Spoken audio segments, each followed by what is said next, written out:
The South African government has accused the U.S. Embassy of not following diplomatic protocol following a warning of possible terrorist attacks in Sandton on the 29th and 30th of October. Nat Joint's operations, led by the State Security Portfolio, were in Sandton City yesterday, where an LGBTQIA+ Pride March took place. There have been no attacks thus far. South Africa's terror warnings come after the UK and US also issued out warnings for a terror attack in Nigeria and ordered diplomats as well as their families to vacate the capital of Lagos. No attack has been reported from the West African nation as well. US President Joe Biden is expected to host a group of African leaders in December to strengthen relations between the continent and the United States. Well, let's make sense of the staggering terrorist attack alert. Should we be worried, or is there a loophole in Western intelligence services? Terrorism researcher and political analyst from Curtin University in Australia, Dr. Dan Suleiman, joins us for more on this. Thank you very much, Doc, for availing yourself this morning. Perhaps what you read, right, into this issuing of these warnings, especially given that they did not follow diplomatic protocol?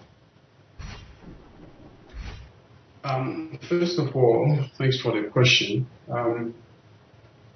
The first question we should answer is, did they really abandon diplomatic protocol? And if they did, then that is not something that we should be happy about as African governments and African people. But more broadly, if a threat warning is issued, no matter how credible they are or flimsy they are, I think there is a sense in which they should be taken serious, because the risk will simply be too high if they are not taken serious. In the past, there have been similar warnings that turned out to be false, turned out to be simply alarmist. But we shouldn't consider whether these recent warnings could also be false. We should rather consider whether these warnings are actually true. Because if we say, previous warnings have been false or alarmist, and we ignore these ones, what if these ones turn out to be true? There will be devastating security implications. So more broadly, I understand the frustrations of African governments, South Africa and Nigeria, but I also think that some of these warnings should not be ignored. Now, on the issue of diplomacy, I take note of the fact that both South Africa and Nigeria has come out to say that there is no cause for alarm, and that in the case of South Africa, that these warnings are insignificant. Now, if that is the case, then I assume that they do not have prior information from these, foreign missions in Africa before those missions actually issued out these warnings, and that is disturbing, because some of these warnings, whether they are true or not, actually unsettle peoples and communities. They unsettle economic livelihoods, and they unsettle the entire nation. So for a foreign government to issue threats in Abuja or in South Africa or Johannesburg, thereby subjecting the people to such uncertainty without the knowledge of their governments, is a bit worrisome. And I think that is something that gets me a bit worried at the moment. Doc, as you rightfully mentioned, you ignore the warning at your own peril, but you do also mention that it unsettles entire nations. And so should nations on the continent internalize this, or should we read it as a lack of intelligence on the part of U.S. authorities?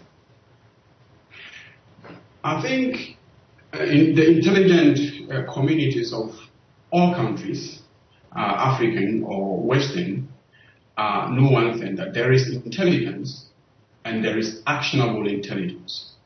Now, what we should act upon is the latter, not the former. Because failing to do so means we are doing intelligence on a hunch. We are acting on intelligence on the hunch. And that is a problem, because, like I've already said, it causes a lot of problems. So intelligence really shouldn't be forced.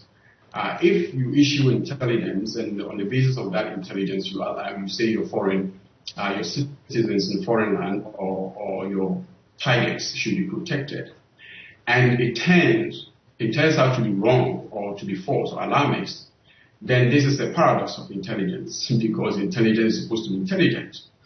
So it goes without saying that we should be very careful in issuing some of these so-called intelligence, because they unsettle communities. And I think there ought to be an arrangement between foreign missions and host governments regarding how some of these issues are treated. Because without that collaboration between foreign missions and governments, you have accusations and counter-accusations, foreign missions coming out to say there is going to be an attack, governments also coming out to say, no, I mean, these are alarmist, these are insignificant, the people should ignore. Well, some of these things could go on, but the people would already feel threatened. The people would already feel insecure. So I think intelligence should be handled with much more caution, and we should try consistently and deliberately make a distinction between intelligence on a hunch and actionable intelligence. Today, it's the issuing of terror alerts without following diplomatic protocol. Yesterday, it was the cutting off of the continent in terms of travel during the peak of the COVID-19 pandemic, where it would have appeared that the continent was being prejudiced, even though the COVID-19 virus did not even originate from the continent. The day before that, it was the fact that we did not have equitable access to COVID-19 vaccines. And so when we take a look at this engagement that some heads of state will be having with Joe Biden in December, what should they bring to his attention, or what should we bring to the table in terms of being equal partners and maybe putting to bed this issue of so-called underdeveloped nations? The president's visit is significant. I remember the time of Donald Trump, who had a lot of schisms between African countries and the U.S. So we will hope that the new president of the United States will come to mend those relationships and mend broken ties. I think that, and also the passing of Queen Elizabeth II provide an opportunity for Africans to renegotiate their relationship with the Western world.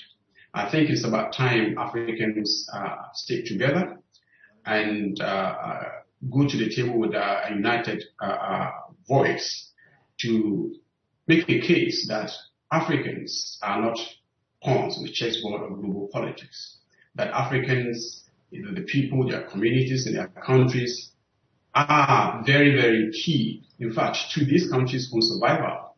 But importantly, African countries are now aware that they've been victims for far too long in the hands of powerful countries and powerful actors, and that at this time the continent is respected both at the state level and at the individual level. I think this is the message that should be sent, and this should not be made only on the diplomatic level, on the political level. African leaders should say it and mean it, because the 21st century shouldn't be like the 20th. This is time for Africans to assert their authority and assert their culture, their aspirations, and make a case that would advance continental developmental agendas like the Agenda 2063, for example, but also make a case for the world to commit to the Sustainable Development Goals. The West should treat Africa as an equal partner, equal member of planet Earth, should respect Africa on the UN Security Council, for example, and it should respect Africa on all the forums. Lest it should be possible for African countries to also assert their authority and limit the access of their resources to the Western world.